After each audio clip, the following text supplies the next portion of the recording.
El día de hoy vamos a hablar sobre la farmacología de los antidepresivos. En general son moléculas que tienen mucho más efecto que el simple efecto propuesto como antidepresivo. Hago un énfasis en la palabra porque no son antídotos, sino algunos de ellos tienen a producir una mejoría de los síntomas de depresión, otros una remisión de los mismos, pero también se han empleado en otro tipo de enfermedades, como veremos más adelante. Para ponernos en marco de referencia, les puedo decir que los síntomas cardinales de la depresión son alteraciones en el estado de ánimo, es decir, tristeza la mayor parte de los días de una semana y la mayor parte del día, y la incapacidad para disfrutar de las cosas, de las pequeñas cosas de la vida, en donde el paciente refiere que ya no le produce este estado de bienestar, esas cosas que antes le producían bienestar. Por supuesto que están implicados varios sistemas de neurotransmisión y obviamente no nada más es la parte neurobiológica, sino que sabemos que hay eventos medioambientales, vitales, médicos, uso de drogas, que pueden precipitarlos, ¿sí? Y mantener un curso hacia la cronicidad o hacerse refractarios. En general, esto último es porque en la mayoría de los casos el paciente tarda mucho tiempo en pedir ayuda médica. En ocasiones se asiste con psicólogos o con médicos que no están bien entrenados en la detección de depresión, y esto hace que se perpetúe el problema con fases subclínicas en donde el paciente aparenta estar mejor, pero simplemente se ha acostumbrado a tener un tono afectivo bajo, ¿sí? En México habitualmente se ha calculado que el tiempo que tarda una persona en asistir a servicios de atención médica psiquiátrica está en el rango de los 10 a 13 años, mientras que en otros países está en el rango de los meses. Y esto se debe a que hay una negación, un estigma de los trastornos psiquiátricos, y esto es algo que hay que modificar. En las clasificaciones típicas de depresión mayor o de trastornos afectivos se habla de estas categorías: depresión mayor, distimia, trastorno bipolar y de la ciclotimia. Esto es, formas de depresión mayor o de depresión de no tanta intensidad pero más bien crónicas, como la distimia, y trastornos en donde están oscilando las personas en estados de un bienestar excesivo, con rapidez de pensamiento, con rapidez de verbalización, con poca fatiga, ¿verdad? Que puede ser en diferentes niveles, y oscilan también hacia la depresión, ¿sí? Por eso se llama trastorno bipolar. Una forma atenuada del trastorno bipolar serían las ciclotimias. Ahora, en términos no médicos o dentro de la medicina no psiquiátrica, se usan estos términos a veces que no están muy bien ya connotados. Por ejemplo, unipolar y bipolar, sí, pero no es una cosa dicotómica. Es decir, yo no puedo saber si un paciente debuta con depresión, si va a ser bipolar. Para esto tengo que recurrir a entrevista con los familiares, porque algunas de estas formas tienen una representación a nivel familiar. Depresión enmascarada, un término que se usa mucho en medicina interna y que tiene que ver con padecimientos en los cuales el paciente, además de tener la enfermedad médica, tiene también depresión. Esto se podría suponer que es consecuencia de estar enfermo, el cual yo me estoy al mismo tiempo en paralelo deprimido, pero ahora sabemos que esto no es cierto, que hay procesos inflamatorios que afectan al sistema nervioso y que dan las mismas manifestaciones que una depresión. Esto propone entonces que la depresión sin ninguna alteración médica, también pueda tener un componente inflamatorio a nivel cerebral. Depresiones crónicas, aquellas que tienen 2, 3 años y, como les comentaba anteriormente, pueden pasar a una fase subclínica en donde el paciente se acostumbra a vivir en esta condición, y el problema severo de esto es cuando se reactiva nuevamente el cuadro clínico. Porque depresiones subclínicas que se exacerban nos llevan a depresiones severas, ¿sí? De muy resistencia al tratamiento. Depresión subumbral es esta condición en la cual la gente pasa a estados subclínicos. Depresiones recurrentes, aquellas personas que tienen varios cuadros a lo largo de la vida y que tienen una importancia, porque la Organización Mundial de la Salud recomienda que para un episodio de depresión mayor, el tratamiento debe estar mantenido por lo menos 6 meses. Para 2 o más, por lo menos 1 año. Y en este caso de depresiones crónicas, ¿verdad? Sí se podría suponer que el tratamiento pueda durar varios años. Ahora, tampoco se trata de una diabetes mellitus cerebral. Algunas empresas farmacéuticas han propuesto esto, que podría ser como una diabetes mellitus del cerebro, y esto no es cierto. El paciente puede, después de un cierto tiempo que tiene remisión de los síntomas, descontinuar gradualmente el medicamento. ¿A qué le llamamos remisión de los síntomas? Habitualmente usamos escalas clínicas como el Hamilton, como el Montgomery-Åsberg, como el Beck, cuando se está dando una subjetividad de medición de la depresión.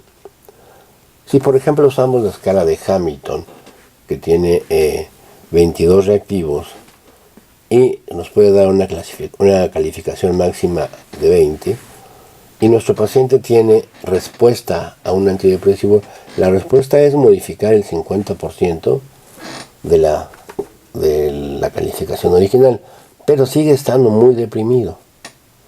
Sí, bajar de 40 a 20 sigue estando muy deprimida la persona, y entonces estas personas pueden estar en una situación subclínica.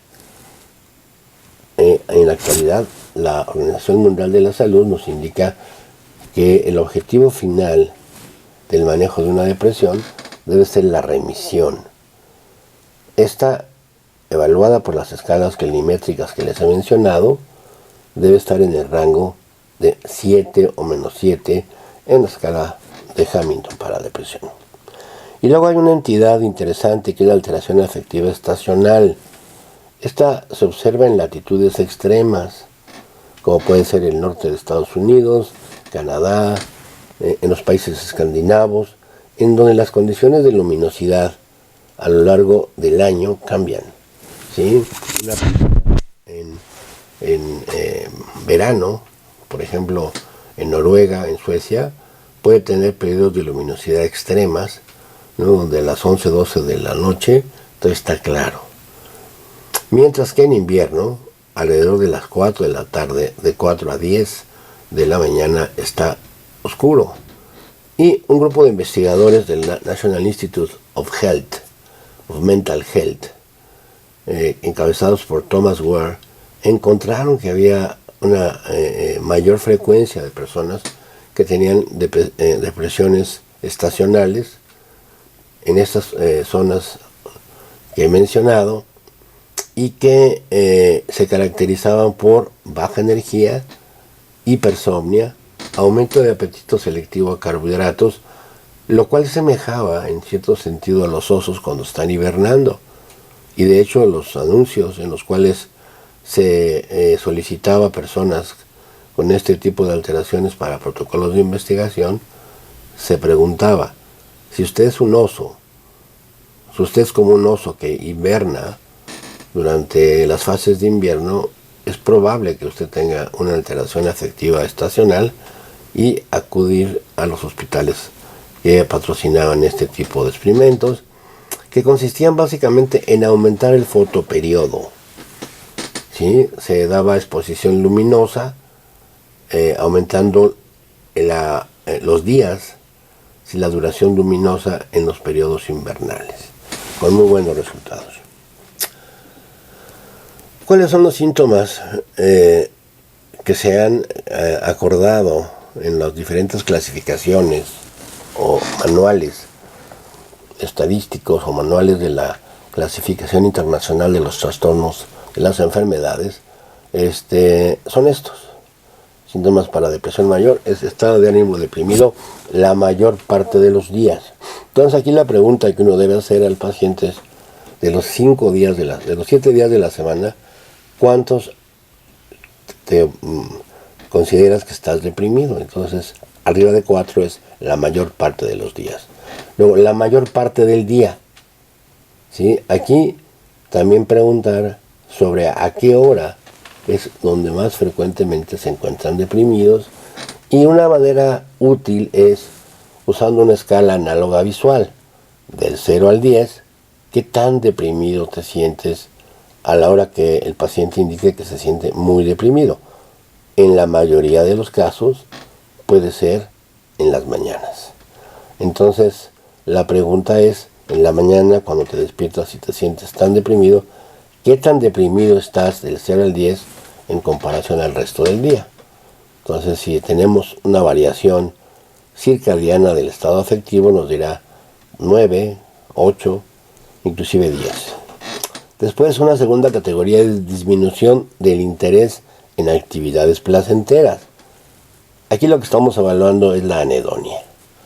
El paciente nos puede decir, si yo ya no encuentro ninguna satisfacción en comer, no tengo ningún deseo sexual, las pequeñas cosas que me producían interés, como escuchar música, leer, salir con mis amigos, ya no lo hago.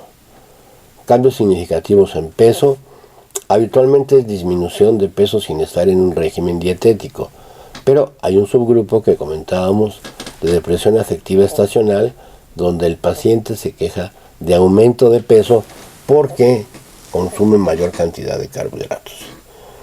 La mayoría de los pacientes tienen insomnio, aunque puede haber en el caso de las depresiones atípicas hipersomnia, pero esto es solamente en estas entidades. ¿Qué es un insomnio? ¿Cuál es el insomnio que más se observa en depresión? Es el insomnio de la tercera parte de la noche. Es decir, me despierto muy temprano. Si mi hora habitual de despertarme son las 7 de la mañana, me despierto a las 3, 4 de la mañana y ya no me puedo volver a dormir. Y es a esta hora en que empiezo a tener ideas negativas, porque me pasa esto a mí, ya no puedo soportar lo que me está pasando, no puedo aguantar, etc. Pasamos al retardo o agitación psicomotriz. Es mucho más frecuente el retardo. El paciente está como en cámara lenta, habla más despacio, más lento, y también puede haber la forma de agitación psicomotriz. Esto se observa sobre todo en niños. Los niños con depresión mayor tienden a ser a veces confundidos con hiperactividad, pero realmente además tienen un componente de irritabilidad. Luego sigue la fatiga o pérdida de energía. El paciente lo refiere como si me hubieran bajado la pila, si no tuviera energía para hacer las pequeñas cosas. Por ejemplo, doctor, me cuesta trabajo levantarme, me cuesta trabajo bañarme. Una vez que ya lo hago, ya sigo haciéndolo, pero es un esfuerzo que antes no lo tenía, ¿sí? Culpa excesiva o inapropiada. Esta es una cosa que hay que explorar con todos nuestros pacientes con depresión, porque por dos factores. Uno, porque nos puede indicar si el paciente ya tiene un componente psicótico. Empiezan a tener ideas de que ellos son la causa de malestares o de problemas en el mundo, o de que de que ellos son una escoria, de que ellos no son útiles para la familia, pero de una manera excesiva, ¿sí? La otra razón es porque esta es una de las áreas que al explorarla nos puede dar cierta información respecto a las ideas de querer estar muerto, ¿sí? Luego tenemos las dificultades para concentrarse, ¿sí? Esta es una cosa que el paciente nota gradualmente y que califica como pérdida de memoria. Es diferente. Aquí, si yo no me concentro, no fijo lo que estoy haciendo, obviamente no me voy a recordar de lo que me ha pasado, ¿sí? Y finalmente tenemos pensamientos recurrentes de muerte.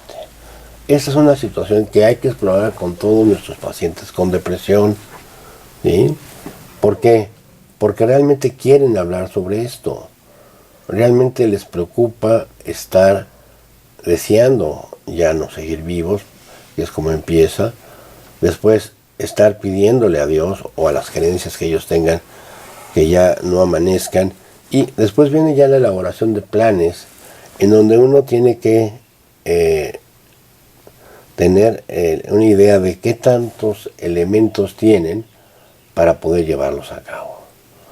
Una persona en este punto que haya ya cometido un intento suicida previo, aunque fallido, y que empieza a tener ideación suicida, es una persona que hay que tener como posibilidad del internamiento hospitalario o que esté bajo tutela de cuidadores y familiares.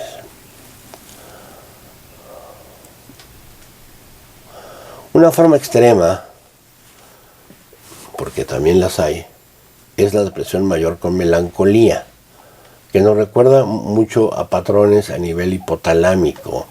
O sea, hay una pérdida de todos los intereses, el paciente materialmente no quiere hacer nada, no hay reactividad con las situaciones placenteras del medio ambiente, una variación importante del estado de ánimo, un retardo psicomotriz, anorexia o pérdida de peso total. Cuando pensamos que un paciente ya tiene un estado de pérdida de peso, cuando en un mes tiene alrededor de 5 kilos menos, sin estar teniendo dieta, culpa excesiva e inapropiada.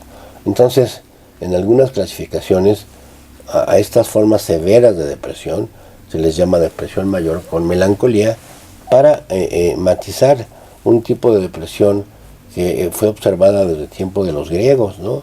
Eso de melancolía hacen alusión a la bilis negra, y ya para ellos era una forma severa de depresión. Y esa es la que les comentaba yo, la depresión mayor atípica, donde se sale de los cartabones que uno puede esperar para una gente con depresión. Aquí hay un aumento de apetito, hay hipersomnia, las extremidades se sienten como si fueran hechas de plomo, hay una percepción de rechazo continuo, y entonces el paciente no quiere tener contacto con otras personas, aparentemente, aunque se siente mal por ser rechazado. Y no hay datos de enfermedades asociadas o de melancolía. Habitualmente esta la observamos en depresión afectiva estacional. Ahora, hay diferencias importantes, porque yo, si tengo un paciente con depresión mayor, de inicio, no voy a saber o sea, a nivel de primera entrada, si es unipolar o bipolar. Sin embargo, hay algunas pistas que me pueden dar una idea, ¿no? Por ejemplo, inicio temprano. El trastorno bipolar es de los años de la segunda década, mientras que la unipolar es un poquito más tardía. El trastorno unipolar hay pocos episodios, mientras que en el bipolar hay más episodios. En el unipolar es más frecuente en mujeres que en hombres, mientras que el bipolar es igual en mujeres que en hombres. La agitación psicomotriz es mucho más importante en el trastorno unipolar, mientras que en la depresión bipolar hay un estado de letargia, hay insomnio en el estado unipolar, mientras que en el bipolar hay hipersomnia. Y un dato muy importante es que los trastornos bipolares tienen una alta prevalencia de suicidios. Aquí cabe mencionar que algunos de ellos, si han estado en estados de hipomanía o de excesivo bienestar, en el momento en que bajan a estados de depresión, es mucha la diferencia y no pueden soportar esto, entonces se suicidan, ¿no? Aquí en la unipolar son útiles los antidepresivos, mientras que en la bipolar hay que alternarlo con un estabilizador del estado de ánimo, por ejemplo algún antipsicótico, litio, algún anticonvulsivante, ¿no? En el caso de los trastornos unipolares, la historia familiar es poco frecuente, mientras que en el caso de los trastornos bipolares, la historia familiar es muy elevada. La distimia es un estado de ánimo deprimido que se valora por el tiempo en el cual el paciente la padece, ¿verdad? Es de más de 2 años, se presentan algunos de los síntomas que ya he comentado anteriormente: cambios de apetito, insomnio, hipersomnia, baja energía o fatiga, autoestima baja, sensación de desesperanza, dificultades de concentración. No debe de haber lapsos sin síntomas en los últimos 2 años y no deben ser consecuencias de una depresión mayor. Es decir, no es una condición subclínica de la depresión mayor, sino que hay gente que tiene distimia como enfermedad primaria, pero pueden tener depresión mayor también, y es a lo que se le llamaba anteriormente tener doble depresión. Gente con estados subclínicos, gente con estados de distimia que luego desarrollan una depresión mayor. Ahora, ¿cuáles son los transmisores involucrados en depresión? Hago la aclaración que los neurotransmisores fueron involucrados porque fueron las primeras moléculas que como tal se estudiaron, y que los estudios de ellos provino básicamente de qué, pues de la psicofarmacología. Entonces uno de ellos es la reserpina o tetrabenazina. Este era un medicamento de un uso ancestral que fue utilizado se describe en los libros de medicina de la India, los ayurvedas, y que en la época contemporánea se utilizó como antihipertensivo y sedante. Algunas de estas personas que presentaban efectos benéficos a nivel antihipertensivo desarrollaban depresión. No eran muchos, pero sí empezó a haber reporte de casos de gente que al bajar su sistema monoarminérgico por el mecanismo de acción antihipertensivo desarrollaban depresión. Luego, estos estados depresivos eran revertidos por L-Dopa, ¿sí? El L-Dopa es el precursor de dopamina. Y después se empezó a ver que había una reducción, ¿verdad?, a nivel de glucos cerúleos de las células noradrenérgicas, ¿verdad?, en pacientes que habían cometido suicidio, y que sobre todo había un cambio en la expresión de la hormona de la enzima limitante, la tirosina hidroxilasa, y de los receptores alfa-2 presinápticos con las técnicas de ingeniería genética de hibridización in situ, por ejemplo.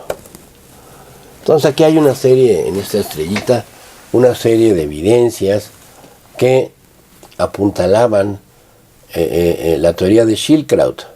Schildkraut, ¿verdad?, en base a una serie de evidencias de tipo farmacológica, apunta a lo que sería la teoría monoaminérgica de la depresión, ¿no? En primer lugar, los niveles bajos del catabolito de la norepinefrina, el 3-metoxi-4-hidroxifeniletilenglicol, sobre todo en pacientes bipolares. Después, la disminución de norepinefrina a nivel cerebral en pacientes que tenían depresión. Después, un aumento en la sensibilidad o en la hipersensibilidad de los receptores alfa-2 adrenérgicos, y cambios también en los beta-adrenérgicos en pacientes suicidas. Luego, por el otro lado, están todas las pruebas neuroendocrinas, por ejemplo, la baja en la respuesta de la hormona del crecimiento inducida con clonidina sobre los receptores alfa-2 adrenérgicos, que en hipotálamo son receptores postsinápticos, ¿no?, los alfa-2 adrenérgicos, pero nuevamente este reto con clonidina se encontraba atenuado en pacientes con depresión y era un marcador de estado. Es decir, cuando los pacientes mejoraban de su depresión, tanto por antidepresivos como por la terapia electroconvulsiva, ya no había este cambio en la estimulación de hormona del crecimiento con clonidina. Luego también se trató de ver si había una correlación entre hormona del crecimiento, entre el MHPG urinario y la respuesta a imipramina, ¿sí? Entonces, esta respuesta sí se vio que había una correlación, pero no era significativa.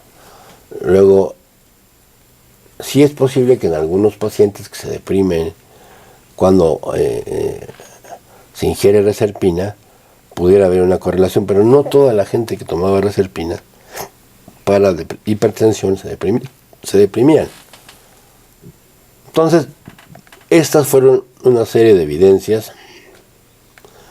Además, el efecto de los antidepresivos, que eran selectivos sobre la recaptura de norepinefrina, como la decimipramina, la nortriptilina, roboxetina más recientemente, pero en ninguno de los casos se pudo concluir. Es decir, inclusive había pacientes con depresión mayor que tenían elevados los niveles de norepinefrina. Y esto, cuando se somete a una revisión más estricta de tipo a nivel de metaanálisis, se ve que finalmente no se estaba explorando la fisiopatología de la depresión, sino el mecanismo de acción de algunos antidepresivos. Lo mismo ocurrió con la serotonina, ¿no? Hay diferentes evidencias, por ejemplo, los niveles del ácido 5-hidroxindol acético en líquido cefalorraquídeo.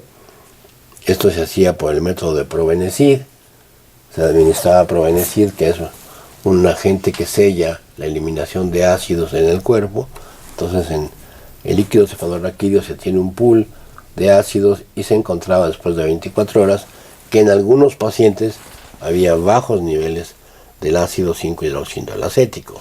Lo mismo que en los estudios post-mortem de cerebros de enfermos suicidas, también se encuentra que hay cambios a nivel de las plaquetas, cambios a nivel de serotonina a nivel cerebral y de los transportadores.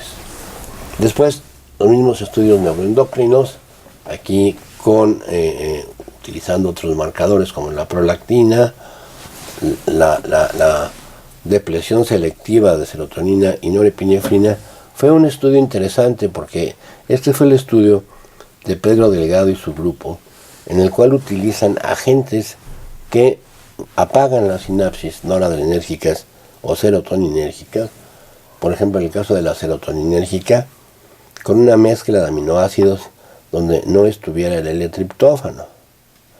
Y esto únicamente revirtió a los pacientes que estaban tomando inhibidores de recaptura de serotonina. Es decir, si yo estoy tomando un ICRS y recibo este cóctel libre de L-triptófano, en donde se apaga la sinapsis, recaigo. Pero esto no ocurría con pacientes que tomaban inhibidores de recaptura de norepinefrina, o inclusive en pacientes que no tomaban nada, ningún antidepresivo, no se empeoraban. Entonces, lo que concluyeron estos investigadores era que la serotonina y la norepinefrina no eran agentes causales de la depresión, sino que eran ciertamente sustratos sobre los cuales actuaban los medicamentos que empleamos para mejorar la depresión, pero quizá el sustrato interno, el sustrato real, estaba a nivel de genoma humano, ¿no? Y esto es claro en esta diapositiva, donde podemos ver que la mayoría de las manipulaciones, tanto de sinapsis noradrenérgicas como de serotoninérgicas, a fin de cuentas a donde ejercen su acción es a nivel de factores neurotróficos o factores de transcripción, como son el CREP, el CFOS, el Brain Derived Neurotrophic Factor, el BDNF, que en la actualidad se ha cobrado bastante interés porque parece ser que es a nivel de la no expresión de algunos receptores o enzimas lo que mantiene estos estados de depresión.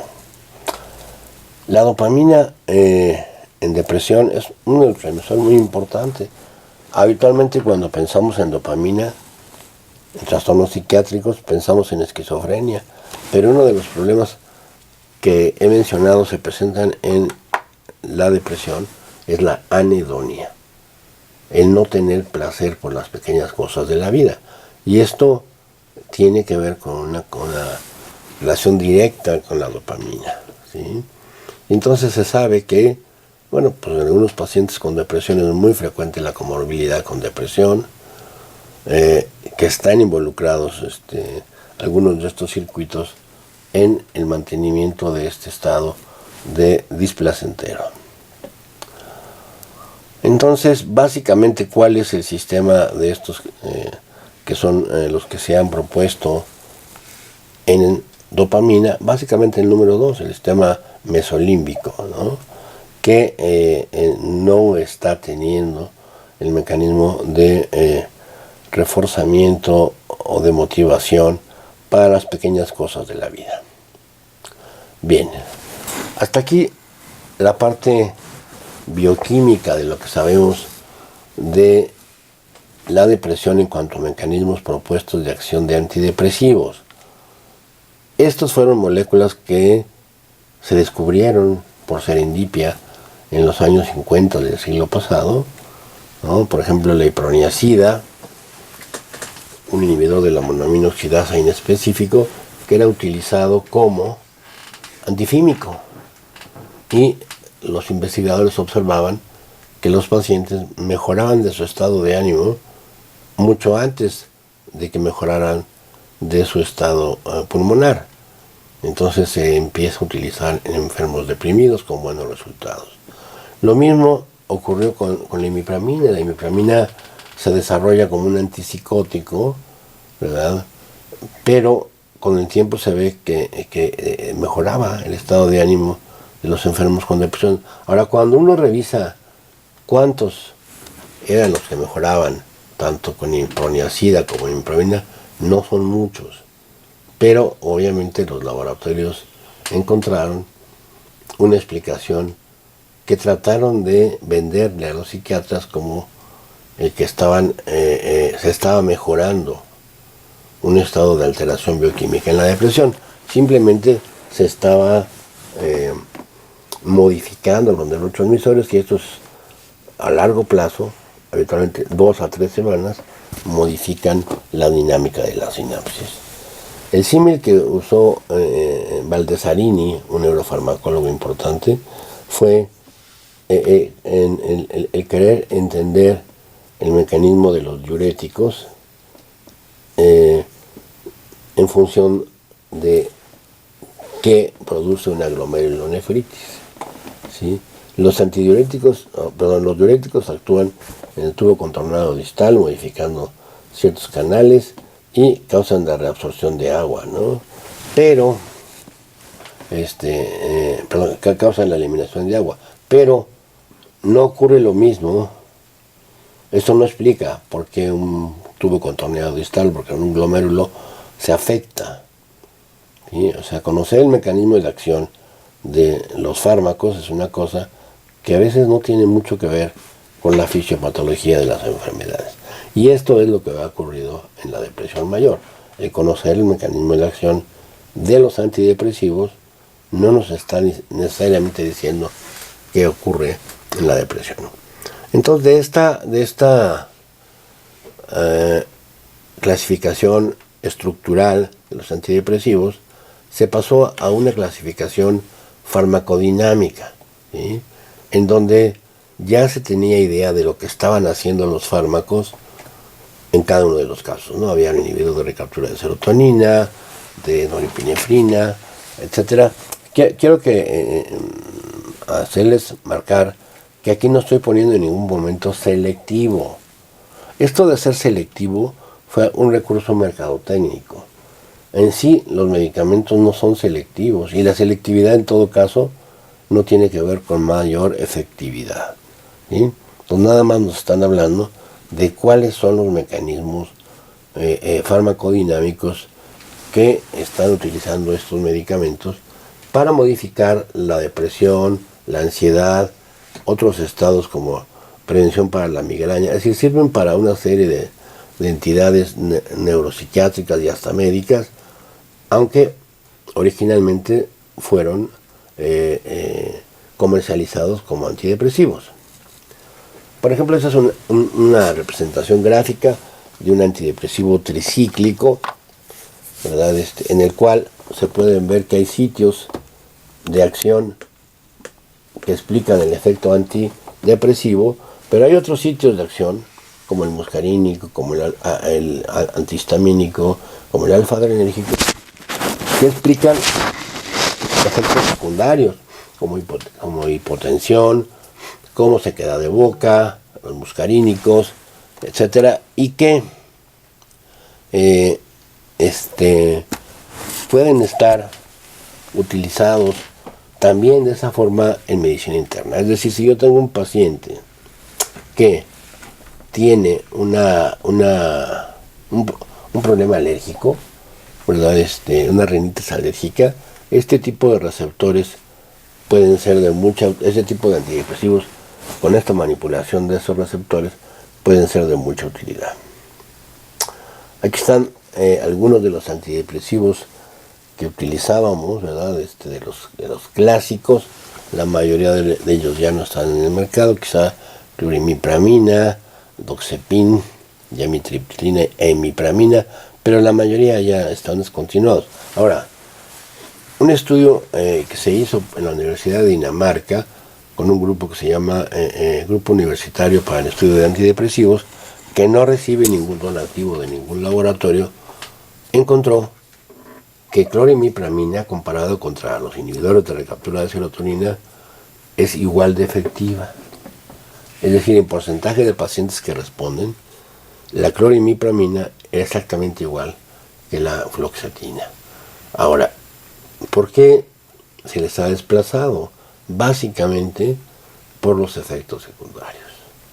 Ciertamente los ICRS y los ICRSN tienen menos efectos, tienen efectos secundarios, pero no de la severidad que solían tener estos medicamentos, que además se tenían que prescribir de manera lineal, es decir, de menos a más.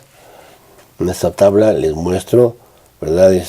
Los porcentajes, la capacidad de recaptura de cada uno de los medicamentos sobre los diferentes sistemas de neurotransmisión, ¿verdad? La imipramina, ¿verdad? Es norepinefrina, serotonina, la desimipramina más sobre norepinefrina, la clorimipramina, vean, más sobre serotonina. Entonces sí eran realmente fármacos inhibidores selectivos de la serotonina. Ahora, por otro lado, en esta otra área está la afinidad por receptores. Esto llevó a que uno de los maestros del Cinvestav dijera que estos eran ligandos promiscuos, le pegaban a muchos receptores y a muchos sistemas.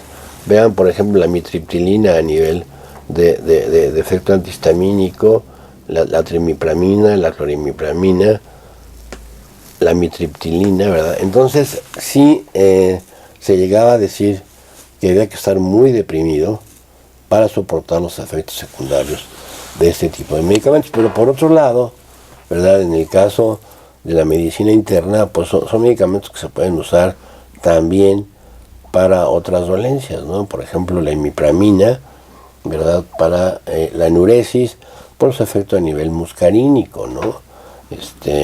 En niños, ¿verdad? Que tienen con dosis de 10 a 25 miligramos, se puede lograr que el niño controle de manera efectiva su esfínter vesical.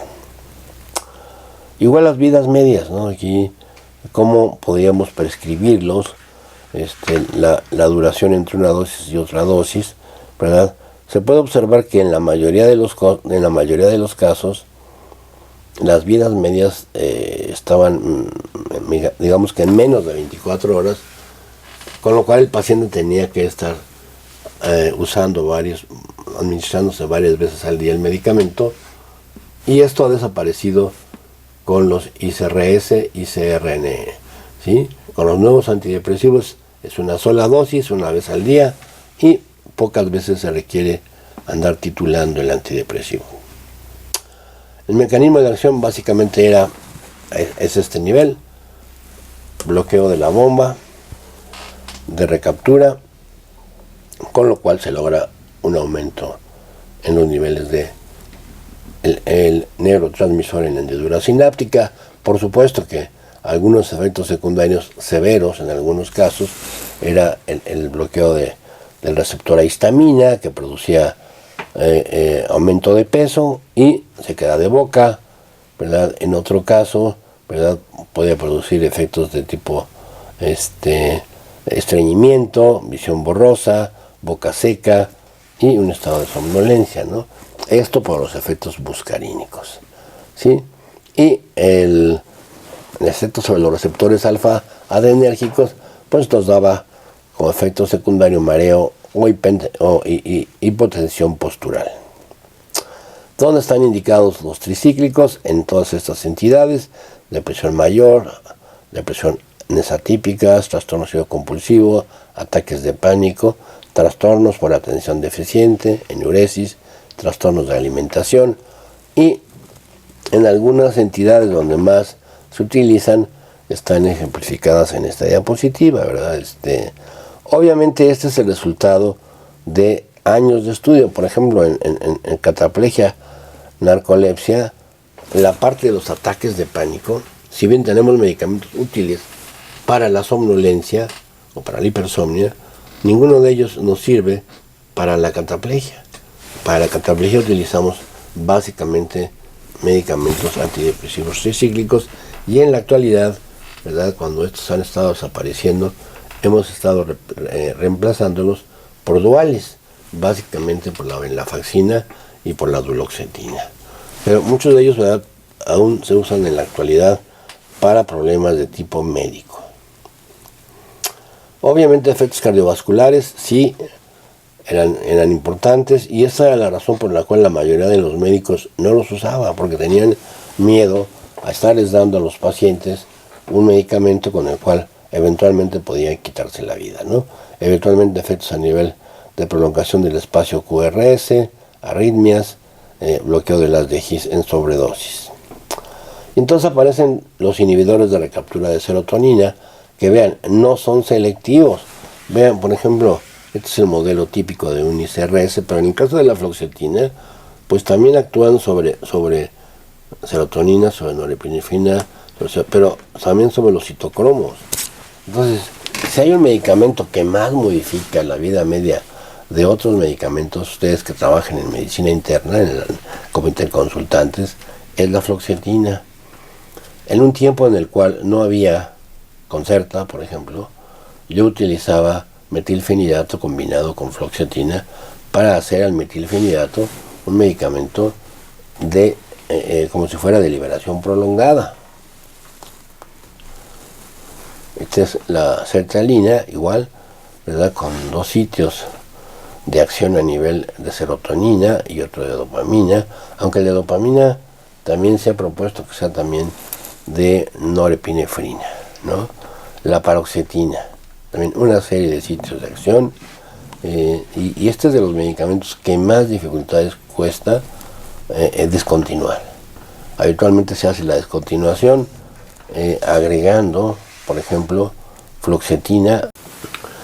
Este es un muy buen ejemplo de lo que les decía anteriormente.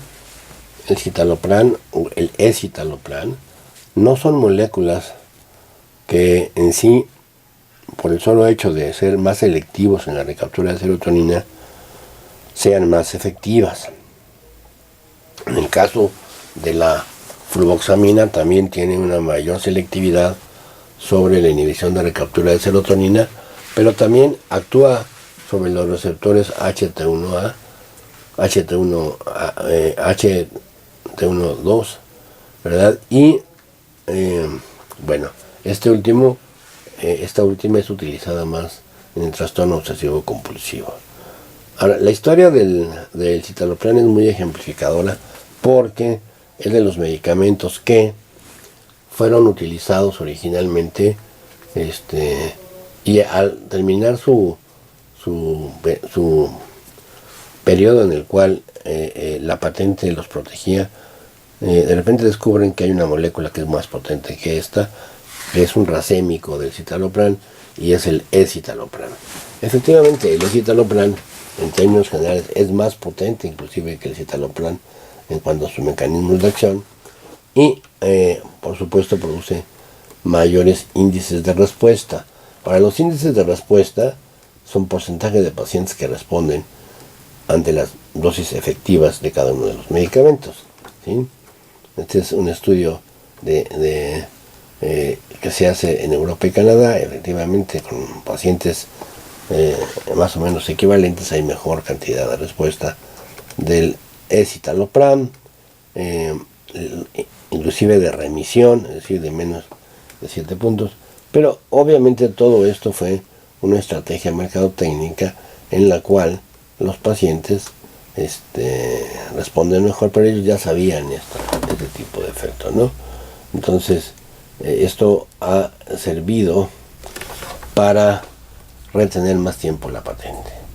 Una de las cosas que es importante a nivel de la farmacodinámica es la unión a proteínas, ¿sí? El pico plasmático, la vida media. ¿Por qué? Porque nos está diciendo qué tanto está biodisponible, ¿sí? Entonces sí, efectivamente, citalopram o el escitalopram tienen una poca adhesión de las proteínas plasmáticas, pasa más rápido la barrera hematoencefálica, y esto puede tener, igual que la fluvoxamina, puede tener cierta utilidad en algunos padecimientos psiquiátricos. Ahora, las vidas medias es otra historia, ¿sí? Porque en términos generales la fluoxetina, una vez que se alcanza el estado estable, que es alrededor de las 5 semanas, podría ser considerado como un antidepresivo de depósito. Es decir, ya no hay que darlo diario, se puede dar hasta 2 o 3 veces por semana y se mantiene la dosis terapéutica elevada. Recuerden que esta sustancia, cuando uno inicia un protocolo de investigación, los pacientes deben de tener un lavado farmacológico de más de 5 semanas, porque tienen un metabolito. La fluoxetina, un metabolito activo que es la norfluoxetina, que tiene una vida media de 120 horas, entonces es el mismo tiempo que hay que lavar a los pacientes. Una de las metas de la mayoría de los medicamentos antidepresivos es la latencia de inicio terapéutico. Es decir, ese es como el santo grial. El medicamento que observe o que logre tener una latencia cortada, pues va a ganar el mercado. Obviamente hay algunas propuestas, ahora una de ellas es la ketamina, pero no estamos muy seguros que se pueda dar por tiempo prolongado. ¿Por qué es la latencia al efecto terapéutico? Bueno, aquí está una representación gráfica de lo mismo, ¿no? Aquí estamos teniendo una sinapsis de una persona con depresión. Esta es la representación en caricatura, ¿no? ¿Qué ocurre? Tenemos un aumento de los receptores postsinápticos, ¿verdad? Por ejemplo, serotoninérgicos o beta-adrenérgicos, y poca cantidad de neurotransmisor en la hendidura sináptica. Empieza a actuar el antidepresivo, bloquea la recaptura de serotonina en diferentes sitios, ¿verdad? Y al bloquear la recaptura de serotonina, ¿verdad?, hay un mecanismo mediante el cual frena la liberación de serotonina a nivel de los receptores 5-HT1A que están acá. Estos receptores están hipersensibles y entonces al haber más serotonina se baja la frecuencia de disparo y tiene que pasar un tiempo hasta que estos receptores se desensibilicen, los receptores alfa 5-HT1A, y en la medida que se sensibilicen aumente la frecuencia de disparo. Aquí ya podemos ver que ya hay menos receptores 5-HT1A y está habiendo un aumento de la frecuencia de disparo de las neuronas serotoninérgicas, están liberando más. Pero esto es en un lapso de 1 a 2 semanas. Están disparando más y entonces se logra el efecto deseado, ¿verdad? Hay mayor cantidad de neurotransmisor liberado y baja el número de receptores en la postsináptica. Este es un estudio que se hizo con animales de laboratorio y que parece que va en paralelo con lo que ocurre con las personas que reciben tratamiento antidepresivo, ¿sí? Algunos de los laboratorios utilizan escalas diferentes que pueden amañar el resultado. Por ejemplo, si tengo un antidepresivo muy sedante y utilizo la escala de Hamilton para depresión, Hamilton tiene 3 reactivos de sueño. Entonces, al bajar 6 puntos la escala de Hamilton por estos reactivos de sueño, me puede dar de manera artificial una mejoría de la depresión, pero realmente está mejorando el sueño de los pacientes. Entonces, en términos generales, esta es una de las explicaciones de la latencia, de por qué hay una latencia prolongada al inicio de los antidepresivos. Ahora, se ha tratado de manipular estos receptores 5-HT1A con el pindolol. El pindolol es un agente utilizado en cardiología. Lo que se hizo fue utilizar fluoxetina con pindolol combinados, y aunque los animales de laboratorio tenían buenos resultados, en las personas no dio estos resultados. ¿Cuáles son las indicaciones psiquiátricas de los ICRS? Igual, depresión mayor, distimia, ataques de pánico, trastornos obsesivo-compulsivos, trastornos de la alimentación, esquizofrenia y trastornos por estrés postraumático, ¿sí? Otras indicaciones: impulsividad, ira y agresión, alteraciones disfóricas premenstruales, eyaculación precoz, aquí sobre todo la paroxetina en dosis bajas, síndrome doloroso, alcoholismo y obesidad. Obviamente también hay efectos secundarios: náusea, vómito, hiporexia, activación neuromuscular, sensación de nerviosismo, todas estas cosas. Y uno que descubrimos nosotros es el movimiento periódico de las extremidades durante el sueño MOR, que aun cuando a veces ya no se toma el antidepresivo, queda una temporada de manera residual, ¿sí?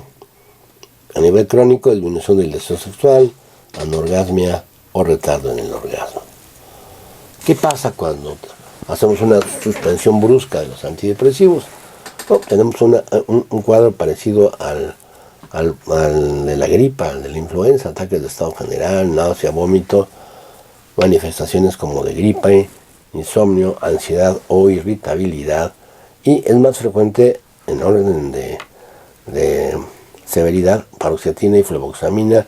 El que casi puede uno suspenderlo bruscamente, es la fluoxetina, y se observa de 1 a 3 días después de la supresión.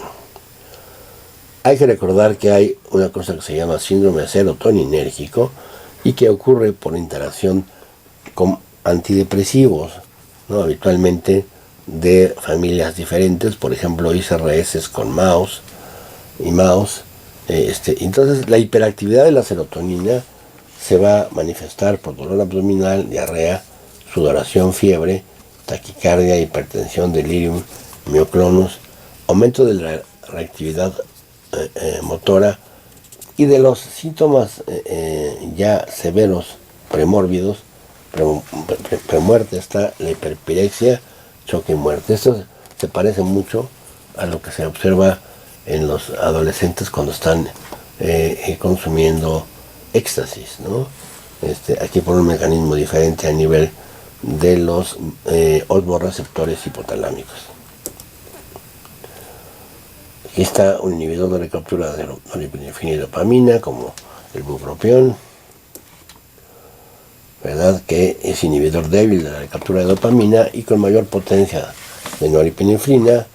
El hidroxibupropión es un metabolito activo con mayor potencia para la dopamina, y están indicados, entre otras cosas, en la actualidad en Estados Unidos, ya no tanto para la depresión, sino para el manejo de la abstinencia de nicotina y otras sustancias. ¿Cuál sería el mecanismo de acción?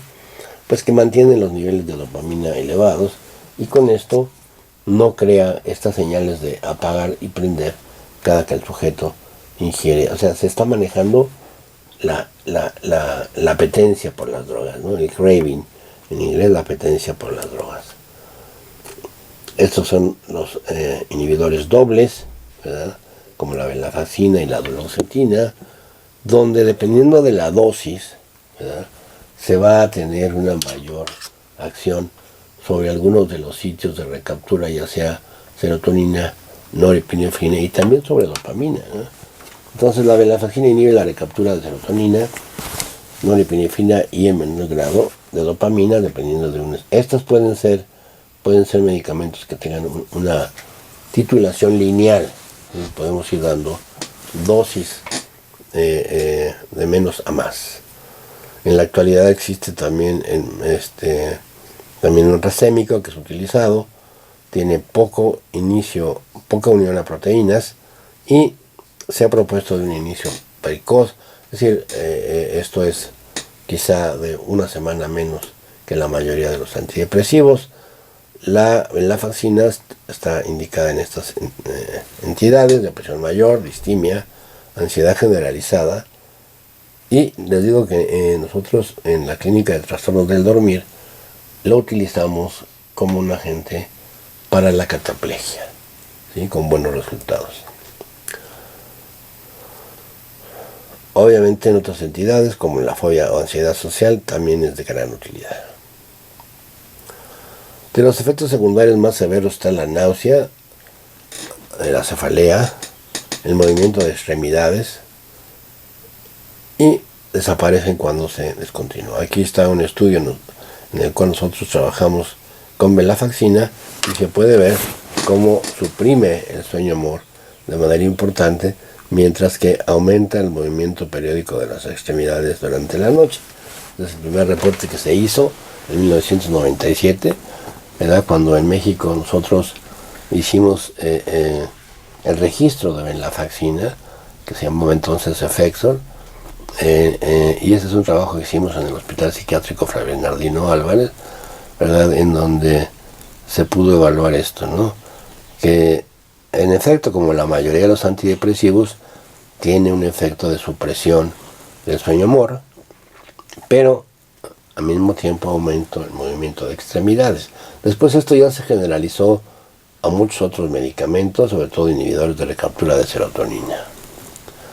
La mirtazapina es un agente interesante que actúa, vean el sitio de tipo antidepresivo, pero no actúa necesariamente sobre mecanismos de recaptura, sino que básicamente actúa sobre mecanismos de liberación y de interacción con los receptores, ¿no? Obviamente tiene un efecto a nivel de sueño, que es el que nos interesa a nosotros como especialistas en trastornos del dormir. Tiene un efecto a nivel de los receptores 5HT1A,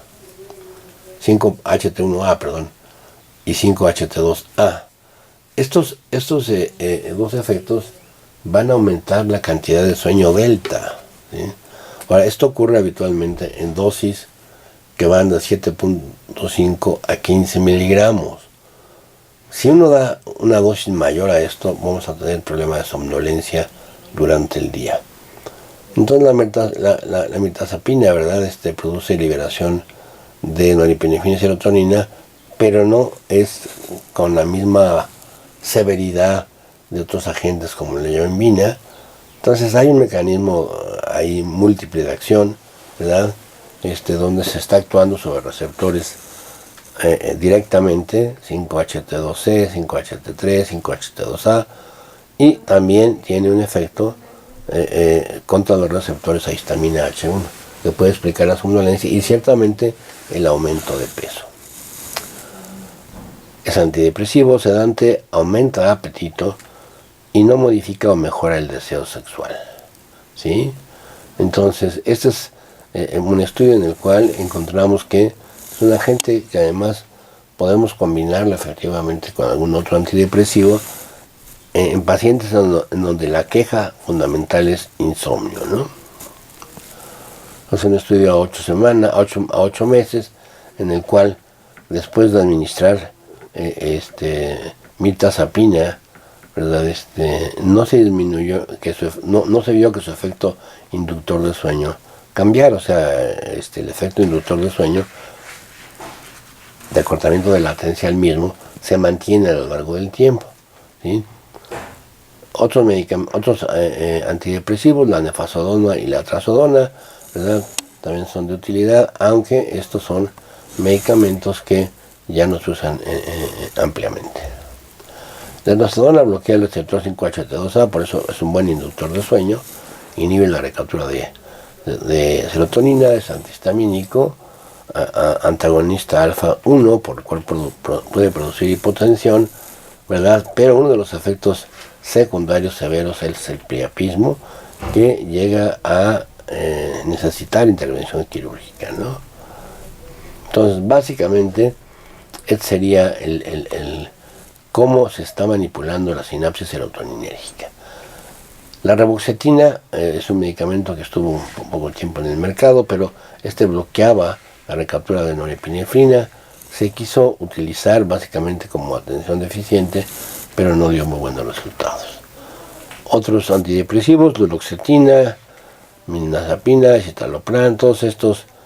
Ahora, lo que ha ocurrido con todos estos antidepresivos es que siguen manteniendo el mismo perfil de modificación de los neurotransmisores clásicos, ¿sí? Básicamente la depresión tiene un impacto sobre otras estructuras, como está ejemplificado en esta diapositiva, en donde hay un estado inflamatorio, hay un estado de alteraciones de diferentes sistemas de tipo neuroendocrino, y entonces en la actualidad se está tratando de tener un abordaje más integral al problema de la depresión. Muchas gracias.